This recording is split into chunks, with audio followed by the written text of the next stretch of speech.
accessible depuis hier. La ligne aérienne a été rouverte pour une liaison aller-retour hebdomadaire le jeudi. Il semble que fiabilité et longévité offrent cette fois de meilleures garanties. Hier, l'avion était plein, Gérald Tessier et Régis Guillon étaient à bord. La météo est exécrable, mais l'avion est au rendez-vous. Après 4 ans d'absence, la ligne régulière la plus courte de France reprend donc du service pour la plus grande joie d'Hervé, un assureur nivernais. Nous l'attendions parce que, encore une fois, faire l'aller-retour Nevers-Dijon en voiture, c'est quand même relativement lourd en termes de temps et sur le plan économique également.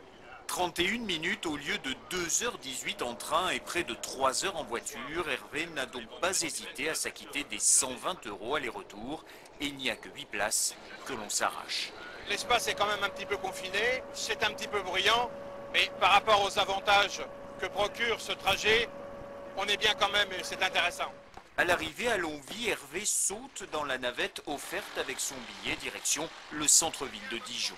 Beaucoup d'avantages donc rendus possibles par les aides publiques accordées à la ligne, des aides contestées notamment par les défenseurs du train qui voient dans l'avion un transport polluant pour privilégier, à peine plus rapide selon eux, que le rail de porte-à-porte.